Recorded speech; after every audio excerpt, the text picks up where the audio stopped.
우리 함께 인사를 나누겠습니다. 하늘까지 함께 갑시다.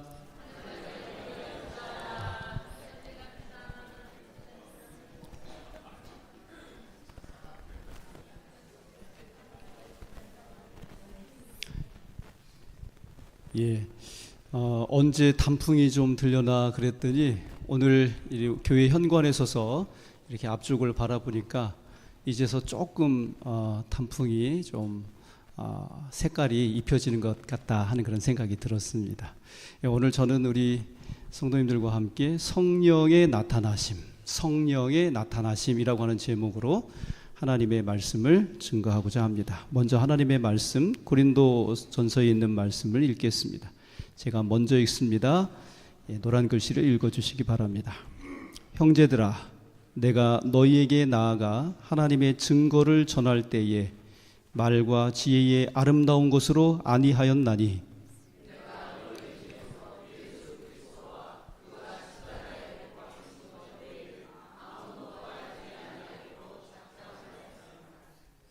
내가 너희 가운데 거할 때에 약하고 두려워하고 심히 떨었노라.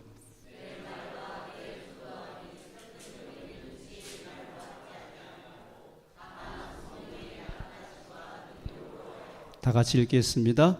너희 믿음이 사람의 지혜에 있지 아니하고 다만 하나님의 능력에 있게 하려 하였노라. 아멘.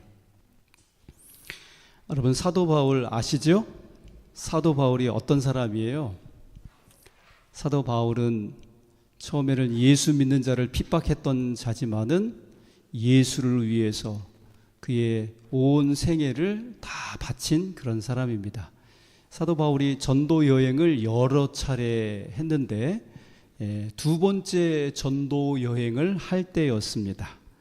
바울이 안디옥에서 시작해서 더베와 또 드로아와 빌립보, 드디어 이제 데살로니가에 이르게 되었는데 베레아로 이동을 하게 됩니다. 그곳에서 말씀을 전하고 이제 아테네로 떠나게 됐습니다. 근데 아테네로 갈 때는 동행과 없이 혼자 실라와 디모데 없이 가게 된 것입니다. 이 아테네에서 복음을 전한 다음에 이제 그 고린도 교회로 가게 됐는데 그때 로마로부터 내려왔던 아굴라와 브리스길라라고 하는 부부를 만나게 됩니다. 잘 아시는 것처럼 그들은 훗날에 바울의 신실한 동역자가 되어 주었습니다. 그런 이후에 이 실라와 디모데가 베레아로부터 내려와서 바울과 이제 합류를 하게 되는데 그때 바울이 이 고린도 지역에서 담대하게 예수는 그리스도라고 전도를 한 것입니다. 그 복음을 듣고 회당장이었던 유대인 그 회당이 있지 않습니까? 가는 곳마다. 근데 그 회당의 회당장이었던 그리스보라고 하는 사람이 온 가족과 더불어서 예수님을 믿고 침례를 받는 놀라운 역사가 있었습니다.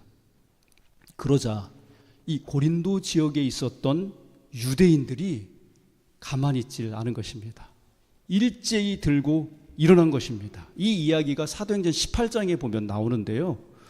이때 이성을 잃은 이 유대인들이 거친 반발과 소요를 보고 바울은 무서웠다고 지금 고백을 하는데 오늘 우리가 읽은 본문 3절입니다. 다 같이 다시 한번 읽습니다. 시작. 내가 너희 가운데 거할 때에 약하고 두려워하고 심히 떨었도다. 이렇게 약하고 두려워하고 심히 떨던 사도 바울이 곧바로 담대함을 되찾게 되는데 오늘 본문에 있었던 일은 이 사도행전 18장에도 기록되어 있다고 말씀드렸습니다마는 바울은 이 아우성치며 달려드는 유대인들을 향해서 담대하게 외칩니다. 뭐라고요? 너희 피가 너희 머리로 돌아갈지어다. 유대인들은 이처럼 담대해진 바울 앞에서 잠시 머뭇거렸습니다. 바울이 로마 시민이었기 때문일 수도 있고요.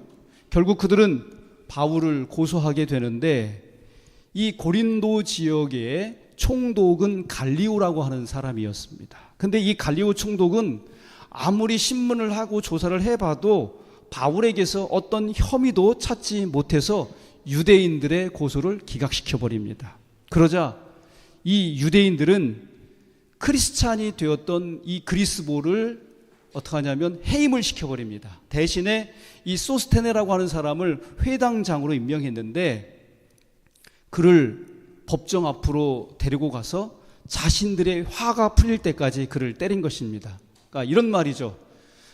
회당장으로서 지금까지 뭘 하고 있었느냐라고 하는 그런 의미일 것입니다. 그런데 이 고린도의 총독이었던 갈리오는 그냥 유대인들끼리 자기들의 어떤 그런 그 시비가 있어서 그러나 보다 그렇게 여기고선 그들이 그렇게 하거나 말거나 상관하지 않았습니다. 여러분, 그러니까 사도 바울이 고린도에서 이렇게 1년 6개월을 지냈는데 편안한 상황이었어요? 아니면 힘들고 어려운 상황이었어요? 힘들고 어렵다는 말보다도 더 험악하고 정말 말할 수 없이 거친 그런 환경이었다고 하는 것이죠. 그럼에도 불구하고 바울은 그런 1년 6개월의 시간 속에서 하나님의 말씀을 선포하고 마침내 고린도 교회를 세우게 되는 것입니다. 우리는 여기에서 바울에게 일어났던 대반전을 주목할 필요가 있는데요.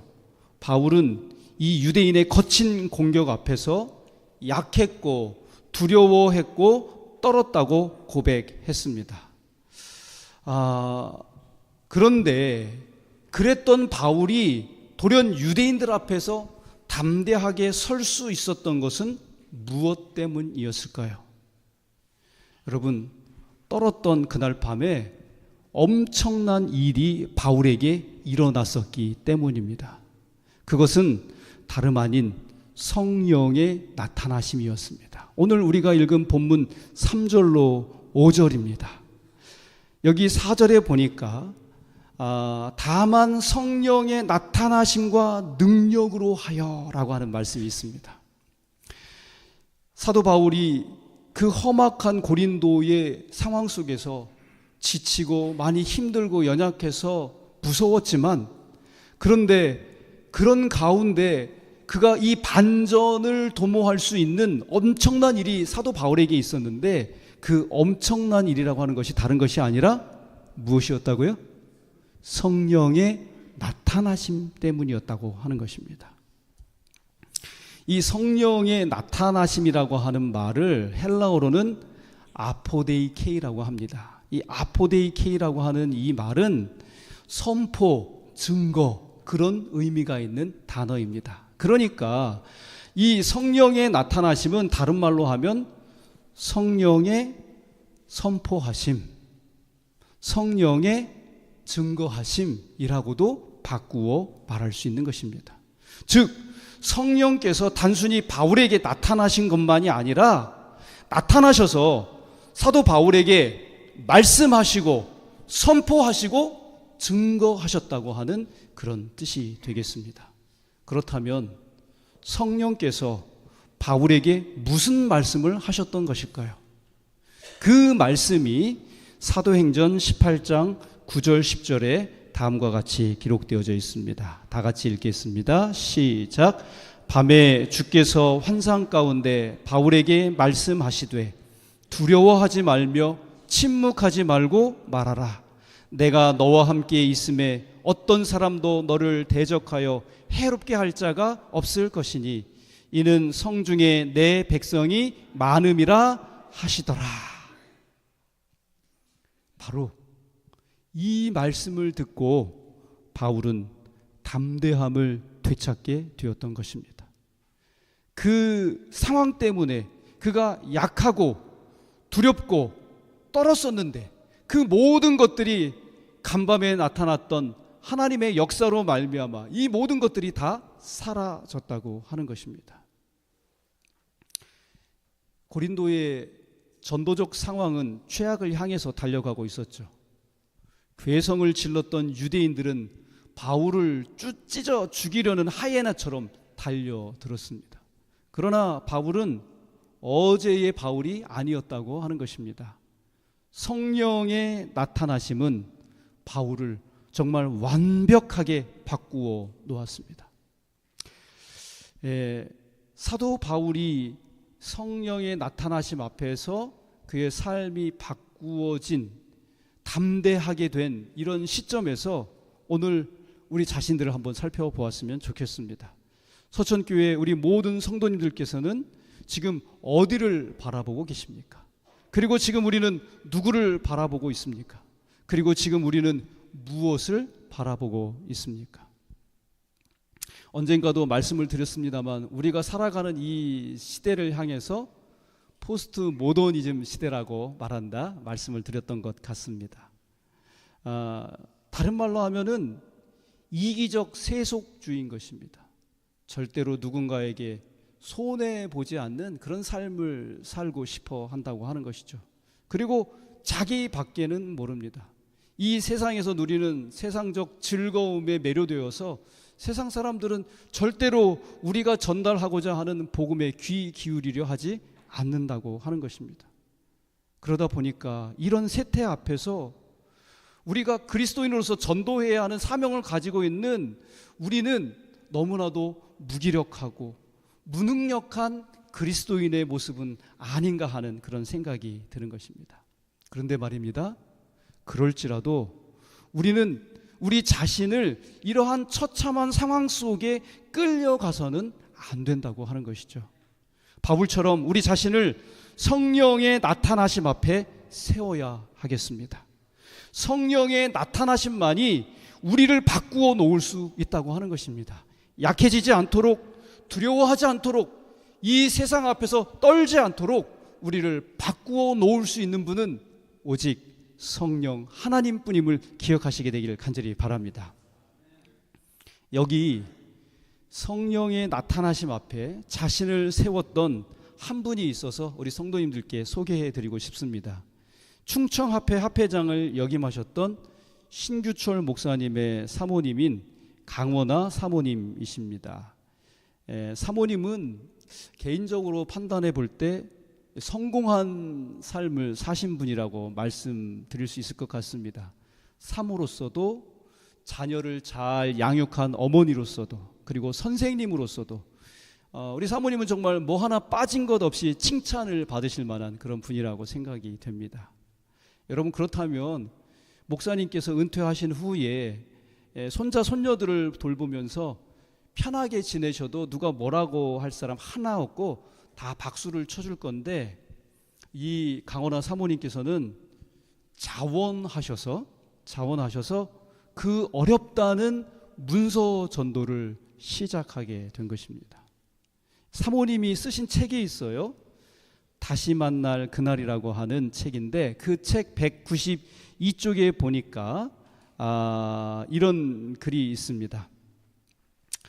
한국 사람이면 누구나 알고 있을 경동시장이 나의 첫 발령지였다. 수많은 가게와 수많은 사람이 오고 갔지만 말을 붙여볼 만한 사람은 아무도 없었다. 하나님의 말씀을 전하는 사람이기에 정장을 입고 평소에 신지 않던 구두도 신고 용기를 내보아도 전도지 한 장 쉽게 전할 용기도 나지 않았다. 견고한 성 여리고를 무너뜨린 하나님께 이 시장에 복음의 깃발을 꽂을 수 있도록 힘을 달라고 기도드리며 내게 맡겨진 지역을 돌고 돌았다. 경동시장에서는 3달이 지나도록 가정과 건강 한부 밖에는 실적을 올리지 못했다. 몇 달 동안요? 3달 동안. 발이 부르트도록 날마다 돌아다녀도 그렇다 할 실적을 올리지 못하는 나를 보고 남편이 누구예요? 신규철 목사님이세요? 이제 그만하면 됐지 않아? 문서전도는 아무나 하는 사업이 아니야 라고 말했지만 한 집도 빠짐없이 복음의 말씀을 전하겠다는 나의 결심과 가게를 방문하면서 만나게 된 이른 양들이 나로 이 사업에서 물러설 수 없게 하였다. 와, 대단하지 않습니까?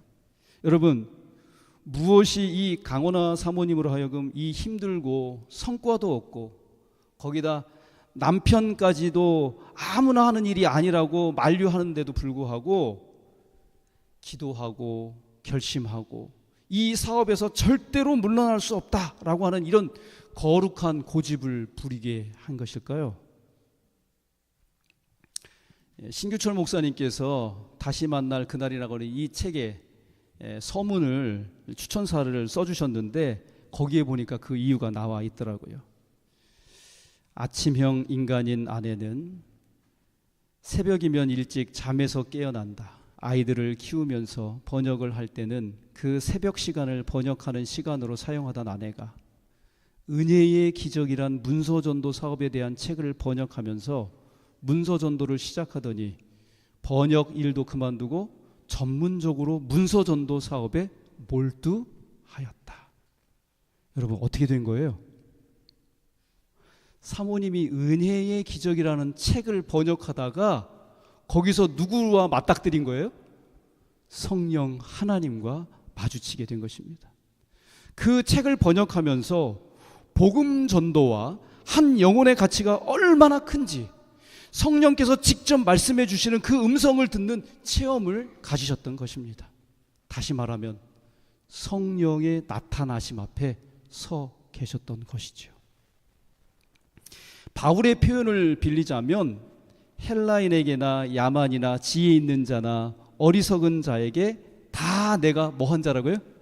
빚진 자라라고 하는 그런 생각, 그런 의식이 우리 사모님 마음속에 들게 된 것입니다. 여러분 성령으로 거듭난 사람이라면 반드시 이 의식이 우리 마음속에 찾아들게 돼 있다고 하는 것입니다. 어떤 의식이요? 빚진 자라고 하는 의식을 갖게 되는 것입니다.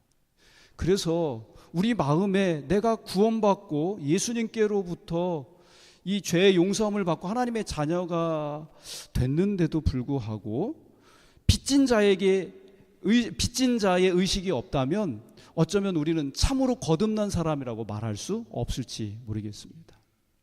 이 강원하 사모님께서는 이런 빚진 자의 심령이 있었기 때문에 한 집도 빠짐없이 복음의 말씀을 전하겠다고 결심한 것이고 이른 양 한 명이라도 만날 수 있다면 이 사업에서 물러설 수 없다고 그렇게 한 것입니다. 그러다 보니까 사모님의 문서 전도 사업이 처음에는 힘들고 어려웠지만 영혼의 결실과 결심이 없지는 않았다고 하는 것입니다. 여기 다시 만날 그날 201쪽에 다음과 같은 글이 있습니다. 어느 날 나는 우체국을 방문하게 되었다. 마음속으로 간절히 하나님께서 나와 함께 우체국을 방문해 주시기를 간구하며 문을 열고 우체국으로 들어갔다. 그런데 내가 우체국 문을 열고 들어서는 순간 누군가가 반갑게 나와서 나를 반겨주었다. 그리고 의자를 내주면서 앉으라고 했다. 나는 놀라서 저를 아시나요? 이렇게 반겨주셔서 진심으로 감사드립니다 라고 인사를 했다. 그랬더니 아니에요. 저도 아주머니를 몰라요. 그런데 아주머니가 문을 열고 들어오실 때 환하게 빛이 나는 것 같았어요. 그래서 저도 모르게 나가서 맞이하게 되었어요. 그런데 어디서 오셨는지요? 여러분 그 이후에 그 결과에 대해서 제가 더 이상 말씀 안 드려서도 알겠죠? 방문한 목적을 잘 이루실 수 있었을까요? 네, 그렇습니다. 물어보나 마나라고 하는 것이죠.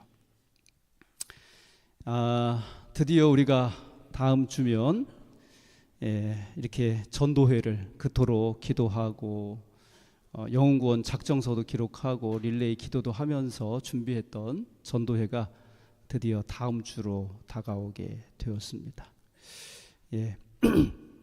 근데 우리는 이제 매 해마다 이렇게 전도회를 계획하고 개최를 하다 보니까 이런 과정들이 빚진 자의 심령으로 영혼을 찾기 위한 애씀이 아니라 그냥 교회에서 하라고 하니까 마지못해서 하는 것은 아닌가 하는 이제 그런 느낌이 들더라고 하는 것이죠. 우리 서천교회 성도님들께서도 성령의 나타나심을 사모하십니까? 예.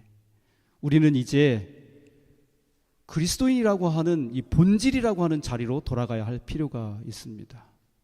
그리스도인의 본질은 무엇인가? 내 생각과 내 뜻과 내 계획대로 이렇게 사는 것이 그리스도인이 아니라 사실은 성령으로 사는 사람들이 그리스도인인 것입니다. 근데 우리는 너무나 이 그리스도인의 본질, 성령으로 사는 삶으로부터 너무나 멀리 떨어져 나가 있다는 그런 생각이 드는 것이죠. 능력은 없고 경건의 모양만 있으면서 다 있는 척, 다 아는 척, 다 갖춘 척, 다 이룬 척, 풍선처럼 부풀리기만 했던 것이 우리의 모습은 아니었나. 이제는 이러한 이중성을 우리가 내려놓아야 하지 않겠느냐 하는 그런 생각을 가져보게 됩니다. 어쨌든 우리가 지금까지 기도하면서 준비했던 이 복음 전도회가 우리 전희선 목사님께서 오셔서 복음의 말씀을 선포하실 때 정말 이 집회가 하나님 앞에 영광이 되고 우리 모두에게 은혜가 될 수 있도록 다시 한번 우리 성령 하나님 앞에 간절히 간구하는 우리 모든 성도님들 되시기를 간절히 바랍니다. 우리 다 같이 고린도전서 2장 3절로 5절 다 같이 다시 한번 읽겠습니다. 시작. 내가 너희 가운데 거할 때에 약하고 두려워하고 심히 떨었노라. 내 말과 내 전도함이 설득력 있는 지혜의 말로 하지 아니하고 다만 성령의 나타나심과 능력으로 하여 너희 믿음이 사람의 지혜에 있지 아니하고 다만 하나님의 능력에 있게 하려 하였노라. 예. 지식이 아니라 허세가 아니라 성령의 권능으로 일해야 할 필요가 있음을 우리에게 이야기하고 있습니다. 다시 한번 우리에게 기도의 불이 타오르기를 간절히 바랍니다. 우리의 목표는 나를 드러내는 것도 아니고 그 누구를 드러내기 위함도 아니고 오늘 말씀과 같이 성령의 나타나심을 드러내는 삶이 되어야 할 것입니다. 우리의 낮아진 삶이, 우리의 충성된 삶이, 우리의 헌신된 삶이, 우리의 성결한 삶이 이 세상 사람들을 향해 성령의 나타나심이 되고 성령의 선포하심이 되고 성령의 증거하심이 되기를 간절히 바라면서 오늘 말씀을 맺도록 하겠습니다.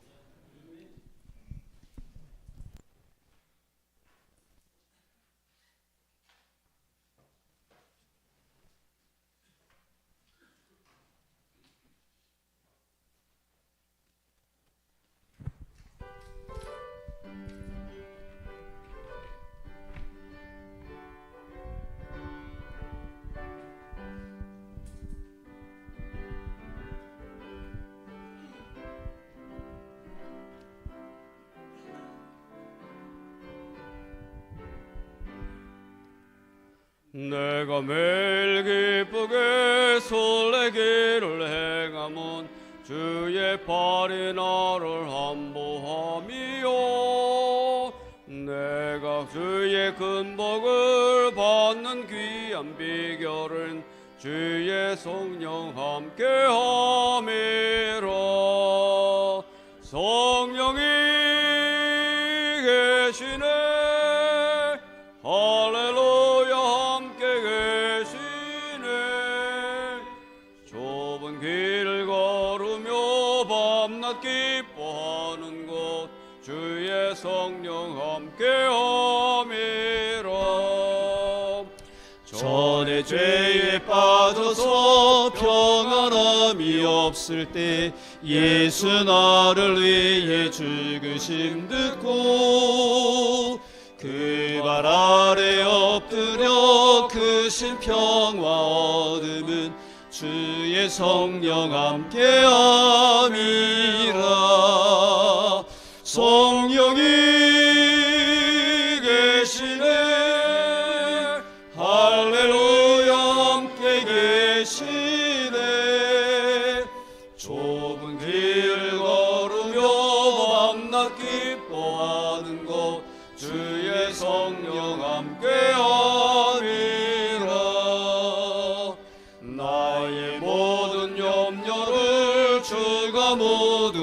하시니 나는 숲의 새와 같이 즐겁네. 주의 안에 내 영혼 크게 만족 얻음은 주의 성령 함께함이라. 성령이 계시네. 할렐루야 함께 계시네. 좁은 길을 걸으며 밤낮 기뻐하는 것 주의 성령 함께함이라. 세상 모든 정욕과 쓸데없는 욕망은 오래전에 벌써 내어버렸네. 이제 주의 가신 길 따라갈 수 있음은 주의 성령 함께함이라. 성령이 계시네. 할렐루야 함께 계시네. 좁은 길을 걸으며 밤낮 기뻐하는 것 주의 성령 함께함이라.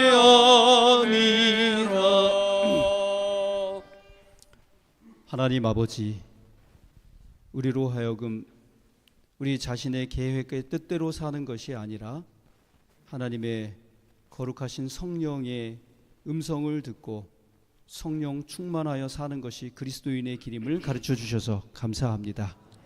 이제 전도회를 앞에 두고 다시 한번 성령의 나타나심을 간절히 사모하는 저희들에게 우리 주님 친히 말씀하여 주옵시고, 바울로 하여금 두려운 상황에서도 떨지 않도록 담대하게 역사하셨던 주의 그 거룩하심이 오늘 우리 앞에도 나타나게 하여 주시옵소서.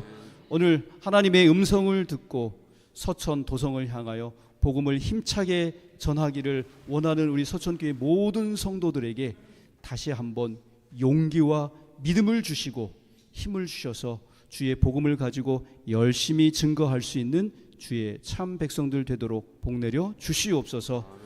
오늘 우리의 결심에 함께해 주옵시기를 바라오며 예수님 귀하신 이름으로 기도합니다. 아멘.